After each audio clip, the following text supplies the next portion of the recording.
everybody. Welcome to TAD Talk, episode 26, April the 29th, 2020. And I have a feeling this might be a fun giving away some secrets episode from TAD Management. These are some of the people that make us tick, and it's going to be fun. I didn't even blow dry my hair for this one today. I left it on the machine. Me either. No, it's not gone. I don't think Drew did either. Yeah, I was going to say, me either, Terry. Well, first of all, not only is he a booking agent at TAD, but he's also a wonderful performer and a wonderful hairstylist. Welcome to the show, Drew Baloh. Thank you very much for having me. How are you, Drew? Doing wonderful. I'm glad to be here. Where are you sequestered? Where are you quarantined? I'm at home in Scottsdale, Arizona. Scottsdale. Wonderful. For some reason, I thought you lived in Chandler, but, Scottsdale. Yep.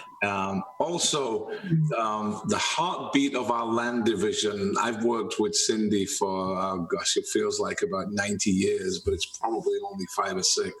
Welcome to the show, Cindy Brock. Good to be here. Hey, Cindy, there's going to be a lot of love flowing for you on here because you are the person that tells everybody they've been paid. Oh, they don't love me right now. No. Great to have you on the show. And finally, the lady behind all our cruise administration and so many more things, quarantined up there in some strange, bizarre, remote place in Rhode Island. Is that right? Yes. We are the biggest little state in the union. Come on. Yeah. Welcome to the show, Beth Schaafsma. Hey, everybody. I'm so excited to be here. It's going to be a great show. It's a fun show. And for those who don't know, these three do work at TAD, and they got some great stories, none of which they're going to tell about me today, right? No promises. So we start off the show like we do always with 3 quick-fire questions. And we're going to start with Drew Baloh. Drew. Yes. Do you have any obsessions, anything you're obsessed by? I got to be honest with you. I'm obsessed by watching live concerts on TV. So like from Access TV or maybe a live DVD. My wife just shakes her head every single time and says, when are you ever going to get sick of watching it? And for whatever reason, I'm just obsessed with it. I could watch them 100 times. Wow. Do you have a favorite? Right now, the favorite continually changes. Obviously, with me being such a huge Garth Brooks fan, there was a PBS special that aired when he got the Gershwin Award, which aired maybe a couple weeks ago. And since then, I've probably watched it nothing shy of 50 times. That's brilliant. Cindy, what are you obsessed by? Oh, I have many obsessions. Probably, I would say cookbooks and vampire movies or shows. My husband would say shoes. Shoes. Vampire movies? I can't. I love them. Really? Yep. Ooh, ouch. Milt Hawkins said, hi, Cindy. Hi, Milt. So, Beth, what are you obsessed by? Right now, I am totally obsessed because we have so much time with Netflix. I am watching like series that I've seen before. I'm watching, what I love is the Great British Baking Show, and I don't even bake. I tune into that. I'll watch reruns of that. My family thinks I'm a little scary, but they all do kind of come in and join in now and watch and make fun of me simultaneously. But yeah, I'm watching old shows, new shows. Cool. Have you seen Afterlife, Ricky Gervais? I have not seen it, but I have it on my list. Go and see it. It's amazing. I'm excited because The Last Kingdom just came out with their 4th season, and I'm really excited to go watch that from the beginning and see the whole thing. Scotty Pearson just commented, vampire cookbooks. Oh. Here's an interesting question. I'm going to start this one with Beth. Beth, think about this. What is the most important object that you own physically? What's the most important object you own? Well, I kind of think that's easy. In fact, I have it here. Okay. This. Had Best of the Best award, which I won last year. I'm very proud of it. And, if the house was on fire, this person did. Yeah, it says TAD Management Employee of the Year 2019. Oh, wow. Yeah. Well, I like that. Cindy, what about you? My most prized possession, probably being the very first recipient of the TAD Award. 2018 Employee of the Year. You're screwed, Drew. No awards here. I love that. I love it. So, Drew. Yes. Bearing in mind you have 0 trophies from us. 0. That is correct. What is the most important object you own? I was actually just kind of looking around my office a little bit and thinking about what it is. I got to tell you, for me, and this kind of is a sentimental thing, my dad was an accordion player. And so when he passed away, I got all of his instruments that were left over. But there's one in particular that says piano accordion that has his name, our last name on it. And that is a really cool thing. You can't get these anymore. This thing's really high quality. And of course, the monetary value is accordion players, of course, are a thing of the past, so who's going to give anything that's worth for it? So probably that's not something that's replaceable. So good. Well, I'm glad you went that way because I wasn't about to give you Employee of the Year 20. No, yeah, that's going to be an interesting thing. 2020. None of us have done anything. So that's Speak amazing. for yourself. So, yeah, true. Well, Sam Kane just came on and said, "Ladies, you look amazing." So sorry, Drew. And I love your awards. Have you got any awards for doing anything else? I have. I don't think I can show you. I'll see if I can turn my computer. This wall here is just a very small selection of the awards I received when I worked at Lockheed Martin for over 25 years. Wow. We're going to get into Lockheed in a minute. That's true. Name. Beth, anything? Any other awards? I don't think so. I don't think I have anything else tangible. I did get I don't think it's an award, but I did get this TAD coffee mug. Well, Justin Tundavari said probably the nicest person he knows, so maybe you get an award for just being nice. Thank you. I will look for that award in the mail. Thank you. There's another question going to start with Cindy. Cindy, okay.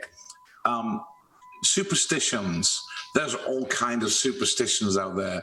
Are you superstitious about anything, or is there something you maybe used to be superstitious about? I'm really not a superstitious person, but I know that when Dawn and I travel, I have a thing about looking in the closets of places that we stay. I have to look in the closet. That's the first thing I do. Okay, that's interesting. Not sure it's a superstition, but it's interesting. Drew, superstitious? No, I'm not too superstitious. There's a few things that I have noticed being a pattern. Is it bad things come in sets of 3? Is that correct?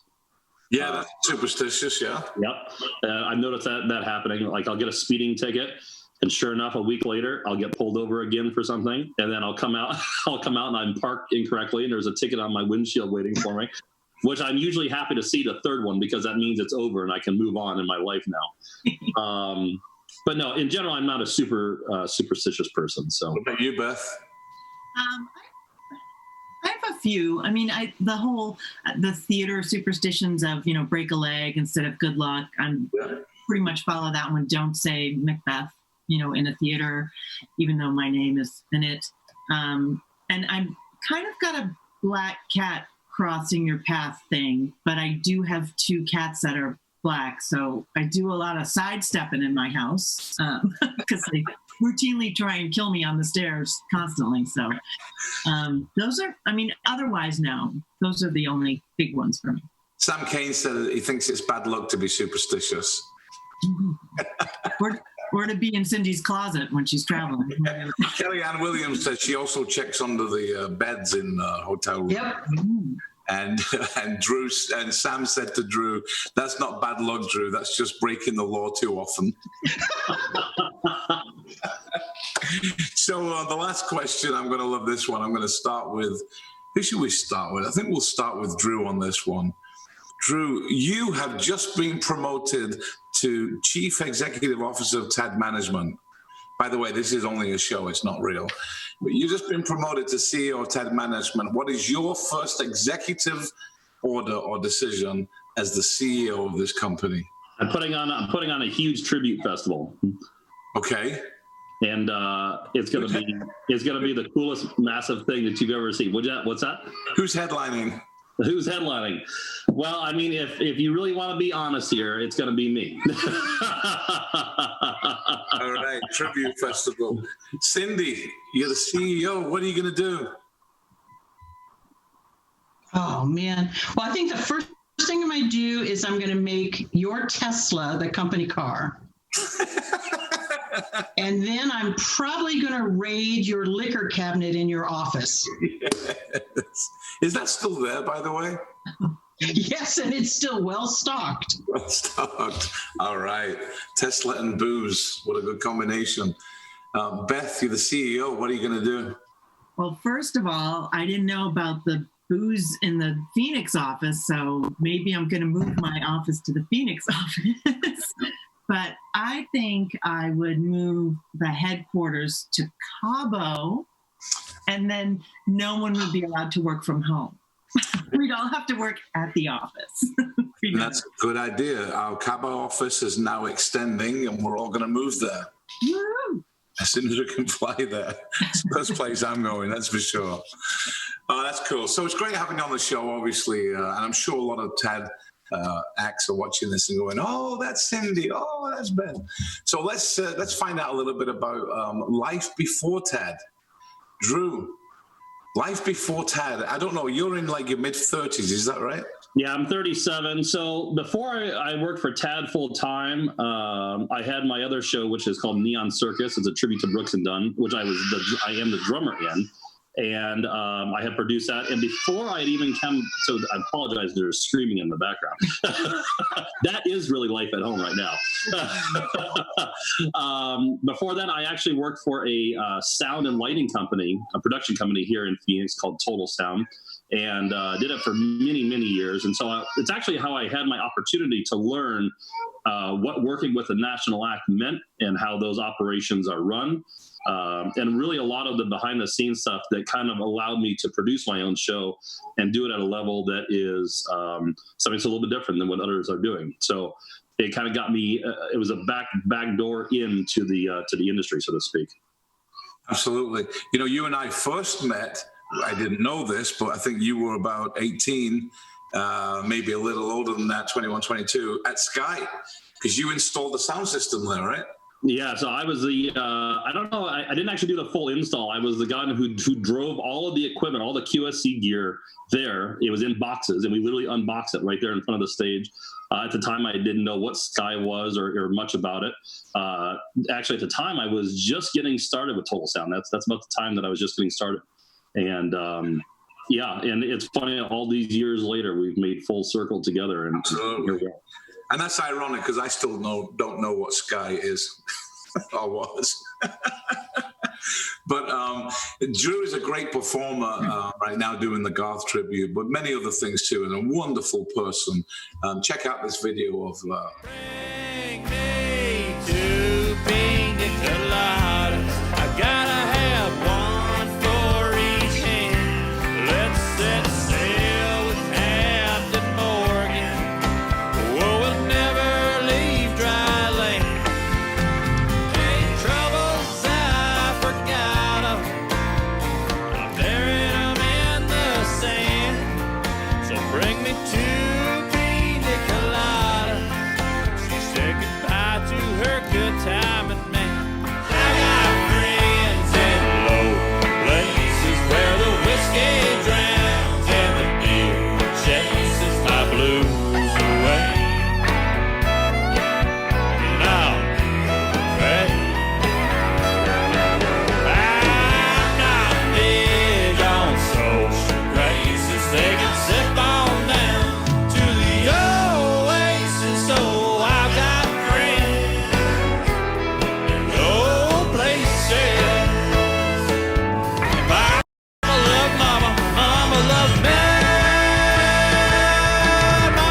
in the graveyard, Papa's in the pit.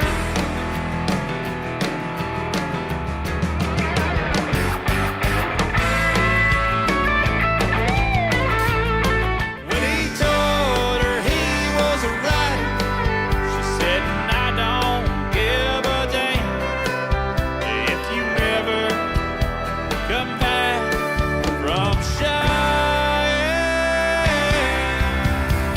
I'm yours and you're mine, and that's what it's all about. Why y'all? Well, yeah, we're two of a kind, working on a full house. Yes, my life is better left to chance. Couldn't miss the pain, but I'd have had to miss the day.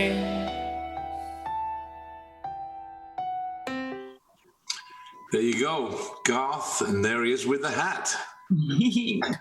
Great stuff, great stuff. You really are one of the, there's a lot of people with some great comments about you, Drew, but you really are a wonderful person. We love working with you. Such a nice guy. Your whole family is amazing. Much. Although most people had very positive comments. Lots of Drew is a lovely person. Drew's an amazing person. I love Drew. I love Drew. And then Scotty Pearson said, what animal jumped on Drew's chin?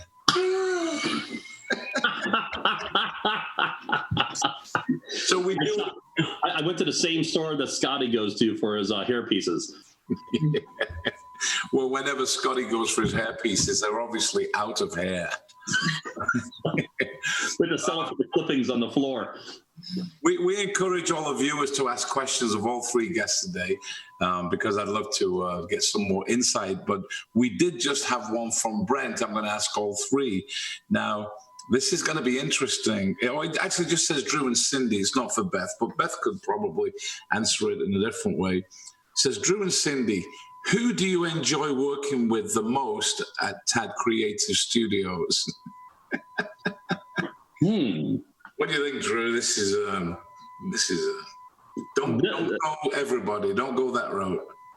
I'm going to actually, here's what I'm going to say, and I'm not sucking up, but to be honest with you, I enjoy working with you the most because I feel like you and I think a lot alike, and are both crazy enough to take the risk and chances when we can. So I think brainstorming any ideas with you and talking about stuff for me is fantastic, just because, like I said, I feel like we think a lot alike. So. Well, I love working with you too. Cindy, don't pick me. Not that you would. No, actually, I love working with everybody. I don't have a favorite. Even Nick? I mean, everybody brings something to the table. Even Nick? Even Nick. Nick leaves me wonderful little notes on my computer. So yes. That's funny. Beth, you're not at TCS too often, but... No. Well, when I come there, when we've had the expos and I've gotten to come out to the office, it's always fun because I hadn't met everyone face to face until sometimes I go there. And now we've been having all these Zoom meetings. So I really feel like that's actually one of the silver linings of all this is that I'm getting to know everyone so much more. And so and spending time with everybody, I'm getting to know their sense of humor, and it's just made a big difference. I think it is one of the positives. But going to the studios, I'm going to say I do love my time with Cindy when we go there because we do have fun. We do have fun, and she's involved with a lot of bringing food in. So I know that it should be nice to her when I come to the office. Well, Cindy has this. Cindy is an example of Cindy and I's relationship. Hi Terry, what do you want for lunch today? I don't know, probably just I'll get some kind of sandwich. Okay, let me rephrase that, Terry. What salad do you want today? Okay, can I have a sandwich? No. What salad do you want? I'll get you a salad, bye. Yep. That's how it goes. So Beth, let's talk about Beth. We've known each other, 4 years now, I think? Yeah, 4 years. Something like that. But I know there was life before Tad in the cruise industry as well. I know a little bit about Compass and the whole enrichment program, but I'd love you to let us know about your past a little bit and how you got to where you are in your career. Well, I started in the cruise industry on board in production casts. I went to school for musical theater and was auditioning in New York and auditioned for a cruise ship just for, fun and for audition practice. And I got called back and ended up in a production cast on Holland America Line. So I worked on ships and shows out there. I was there for, I think it was a 6-month contract, and I really loved being on a ship. I'd never been on a cruise ship before until I did that. And I loved it. I tried to find ways to get back out there. I ended up going back out as just a cruise staff person. And I don't mean just a cruise staff person because they do a lot. I mean, because I wasn't in the show. I went on as working for just a cruise line and loved that, loved the guests, loved the whole cruise ship experience, loved traveling. And then went back again to be just part of the production cast, all on Holland America Line. So that was probably some of the best years of my life, doing those shows, traveling, getting to sing, dance, and meet so many great people. Then I ended up coming ashore. I was getting married, and I wanted to, have my family ashore. And I ended up working for cruise lines in their corporate offices. I ended up at Cunard Line when they moved to Miami. I worked for Cunard and Seabourn when they were together. And that's where I met Jan, actually, when I worked for Cunard in their corporate offices in Miami. And that was a whole other experience, seeing the shoreside end of things versus having been on board. And it's two completely different worlds, but all with a common interest. Very interesting dynamic to go from one to the other. And then I left corporate cruise offices and ended up working, as you said, for Compass Speakers, where I was dealing with enrichment and onboard programs. So still cruise industry. And then I got a call one day from Jan, and she said, would you like to get back into entertainment? And I jumped at the chance because I looked at what Tad was doing, and it was such a dynamic, interesting company, and I loved working with Jan in the past, and it would be a wonderful adventure and experience. So I jumped on board, so to speak. Well, we can honestly say that you definitely make us better. We're thrilled that you're with us. I'm looking at, you can't see this, but I'm looking at some of the photographs that are being shown. Yeah. And you're in this spectacular, shiny red, glittery showgirl costume, showing off these legs, and my wife said leg envy. And we've got people going woohoo and all lots of that. All right. Yeah. Pretty cool stuff. You know what? That's strange. I actually didn't know that about your past too. So it shows how little you know. I think I only know going back to the enrichment stuff, which is great. But you do such a fantastic job. And of course, it's what's happening now is impacting all of us. But you've been learning new skills, as in updating all the other back-end areas of our website, and you're killing it there. Oh, thank you. It's fun. It's a challenge. It's funny when we were talking about just how things are changing, that I feel like it's almost more work now. It's harder and more challenging because we're not doing the routine things that I always did, which just came naturally. And So now it's a little more exhausting because you're working on things that are new to you and you're having to figure them out as you go along. But it's keeping it fresh. Yeah, absolutely. And of course, we have a couple of people at TAD, on the outskirts of TAD as well, that have Little Filter, third being Sam Kane and Justin Tundavari. And Sam Kane said, can we get copies of those photos, please? And Justin Tundavari said, that picture of Beth just became my screensaver. Well, that's because when he normally sees me when he walks into Jan's office, I've got no makeup on and my pajamas still on, and he sees me on the screen. So thanks, Justin. That's the real me. Awesome, Beth. Awesome. Cindy, how are you? I'm good. All right. Now, so we've our relationship at TAD from day one has been absolutely harmonious from the very beginning. You've loved me from the beginning, haven't you? Sure. We won't go in. Yeah, we won't go into that. But you really are the heartbeat of everything we do here in Phoenix. It's great. Everybody loves Cindy. Of course, you know what you mean to us. It's great having you on here. But having you in the company. But prior to Tad, I know now, you've got these strange little coincidences that go through life.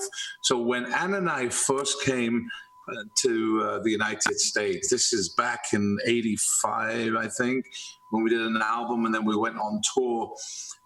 We were doing these small hotel chains called the Red Lion, and the very first gig we did, and it's still the most memorable, was at the Red Lion Hanford House in Richland, Washington, which is, no one goes to Richland, Washington. It's a nuclear plant area. Why would you ever go there? Cindy was there for 25 years. So we've got...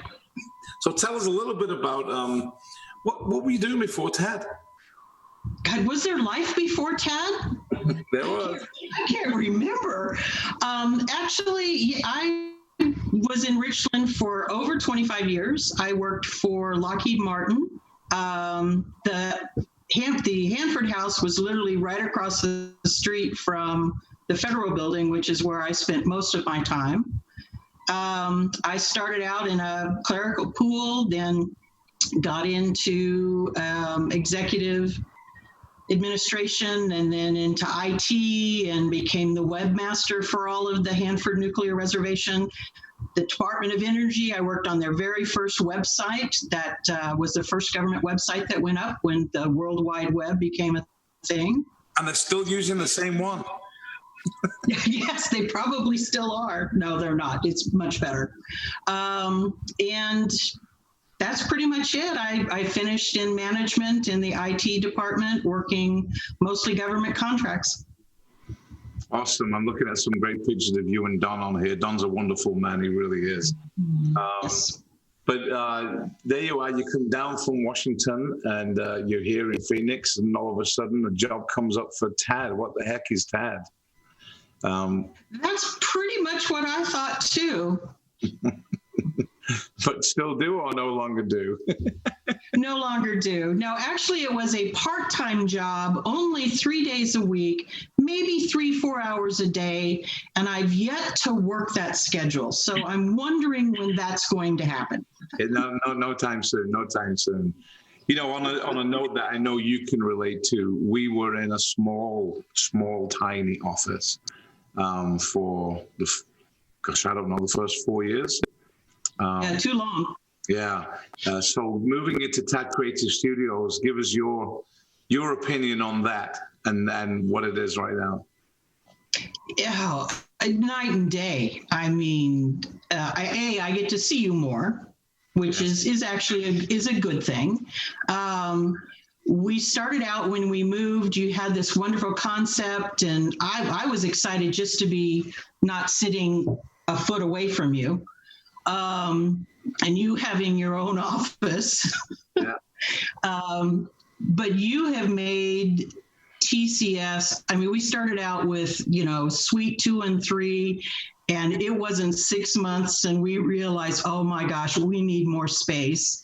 And we bought the next suite next to us, and it's just amazing. It's amazing environment, the creativity that goes on there.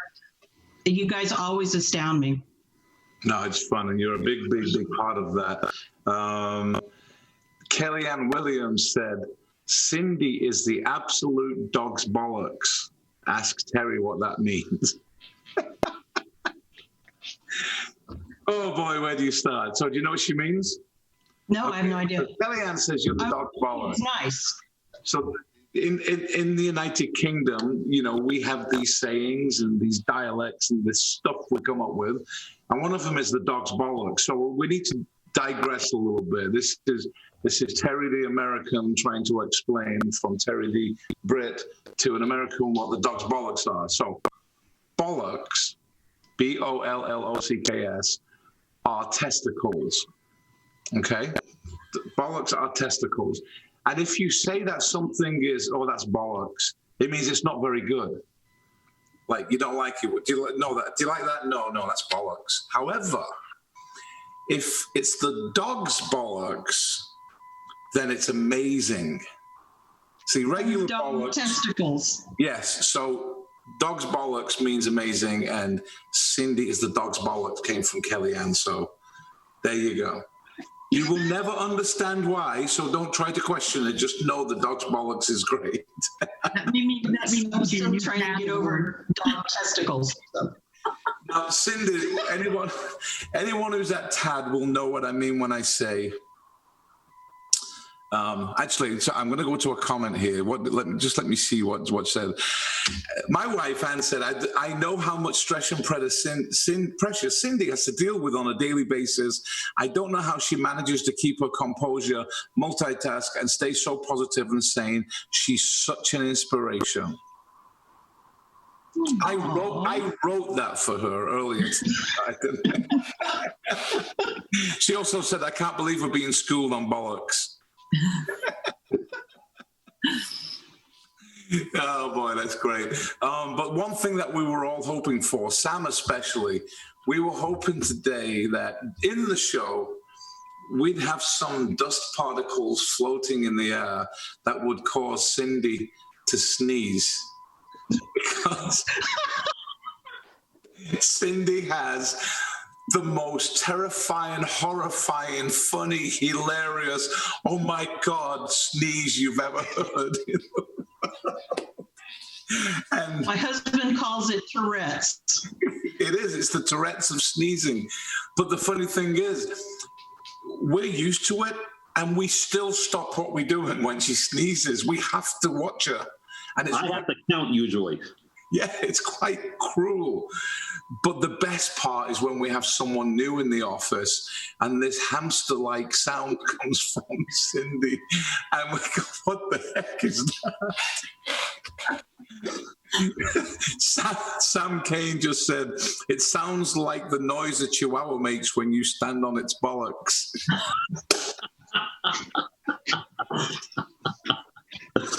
Oh boy, that's funny. Still haven't broke the 7 sneeze record yet. Is that 7? Is that what it is? 7 is the current record that I'm trying to get past. Yes, with her.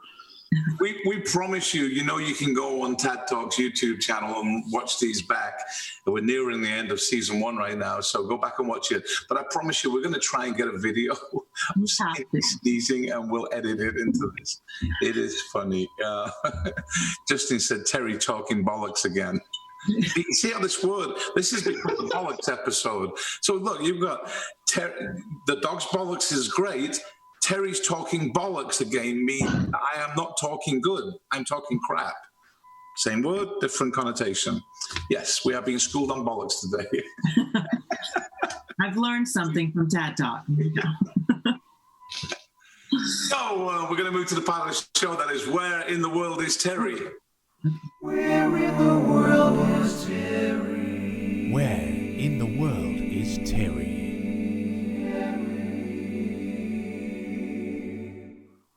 All right, where in the world is Terry? Now, you three have had the advantage of seeing most, if not all, of these shows. So you've seen all the things like Dealey Plaza and where's that? It's like Denver. It's Denver and Graceland, Great Wall of China, and so on. So it's kind of difficult to catch you out, except who am I sat next to here, Drew?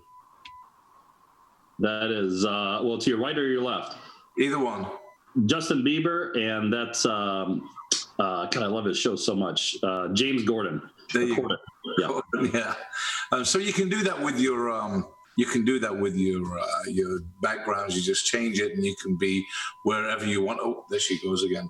So we're just simply going to go with geographical areas. I want you to tell me, where in the world am I today? Who should we start with? I think we'll start with Beth. Beth, where am I? This one's easy.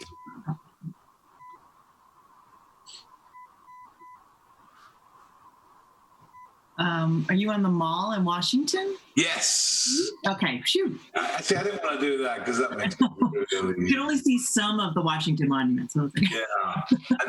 I did this once before, and someone said the movie set of Forrest Gump. It's not. All right. I'm not sure who to give the difficult one to. Drew. All right, we'll give the difficult one to Cindy. Slightly easier one to Drew. Drew, where in the world am I? It's not Seattle. That's correct. It's not Seattle. Well, that is difficult. Is it in the U.S.? It is not in the U.S.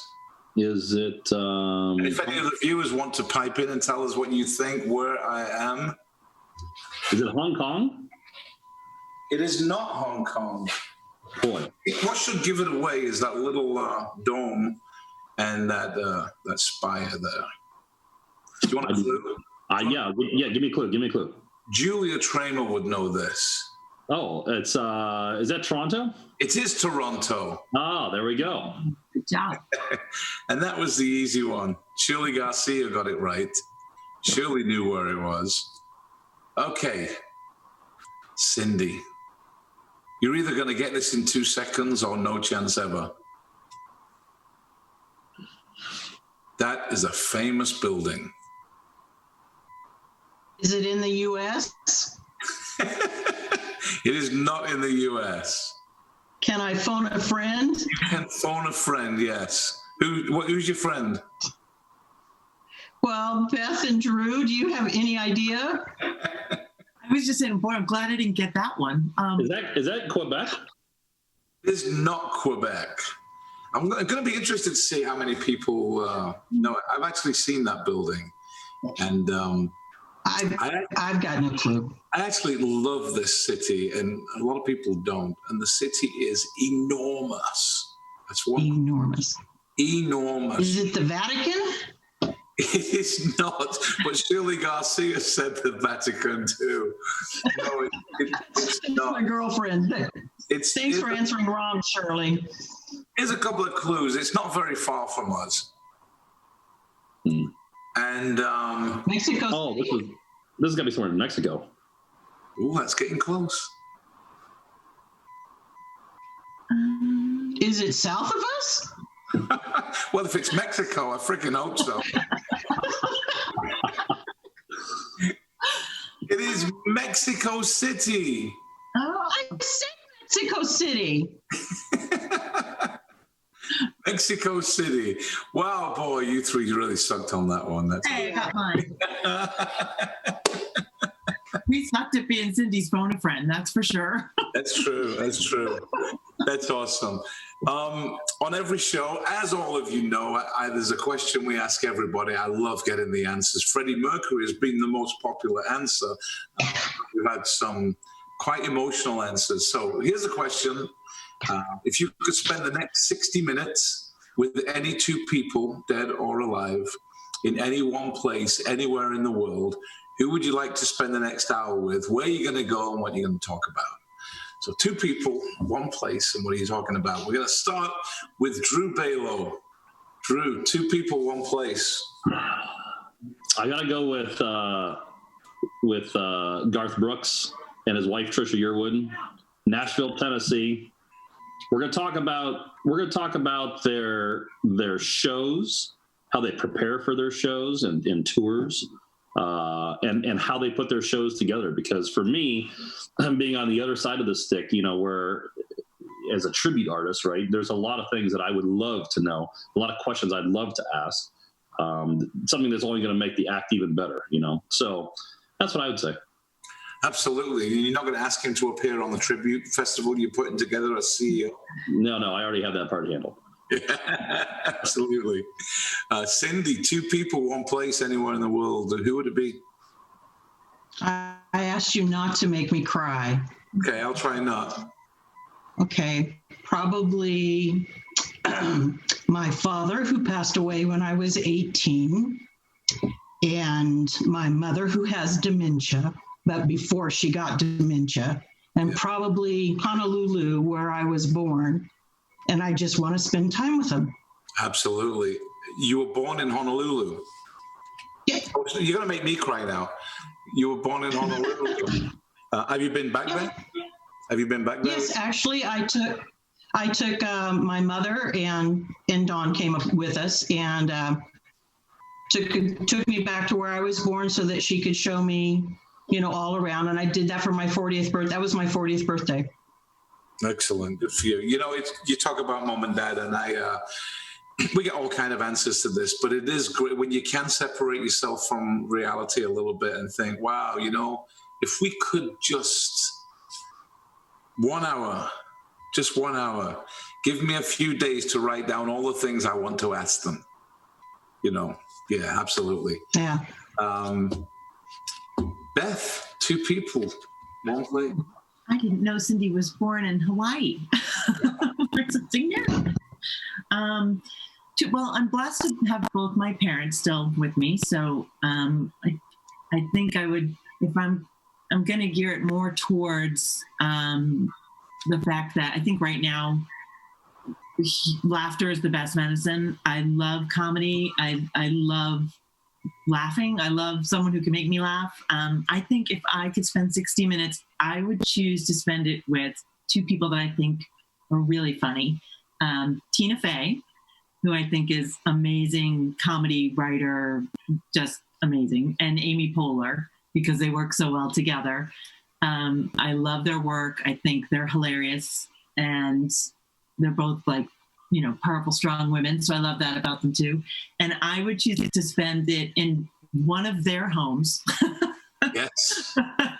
To go visit them and stay with them and just in one of their homes, have a glass of wine and just sit and chat with them and laugh, hopefully continuously for that 60 minutes. And you would definitely do that. That's for sure. They're hilarious. Yeah. Brilliant, brilliant. This has been a great show. I've loved it. Vicky Jefferson said, I thought you would say the island we were buying when we won the lottery, Cindy. Yes, I always told her if I ever won the lottery, I was buying an island and all my friends were coming. Yeah, absolutely. This has been a fun show. Hopefully you got to get to know a little bit more about the people you know and love at TAD. It's been great having you on the show. Have you had fun today? Yes. Oh, yeah, that was great. It looked tough. See, the nervousness is overrated, isn't it, Cindy? No, I was still nervous. I knew you were going to make me cry. Well, it's been a great show, and thanks Drew and Cindy and Beth for being on it. This has been a blast. We're loving TAD Talk, and we've got some great guests coming up. Tomorrow, Thursday, we've got 3 guests. One of them is Dan Brodbeck, who's sound engineer, producer for the Cranberries, Grammy nominee, and wonderful, wonderful talent in his field. And he'll be joined by Todd Kearns, who just happens to be the bass player and backing vocalist for Slash, and quite a long list of people that he's performed with. And they'll be joined by Julia Tramer, who's going to be my daughter-in-law eventually in 14 months or so from now. And that's because Dan, I believe, was her tutor at some point, and she knows Todd very well. So there's going to be a wonderful conversation going on tomorrow. That's on TAD Talk. Don't forget, don't miss Friday's episode, especially for you Brits out there, because on Friday we have 2 guests, but we're going to be splitting our sides laughing. It's Brian Conley and Paul Young. It's going to be a great show on Friday. TAD Talk is coming to the end of season 1 pretty soon. Go and check all the episodes. Drew, Cindy, Beth, thanks once again for joining us, and we will see you on the other side. Take care. Bye-bye. Bye.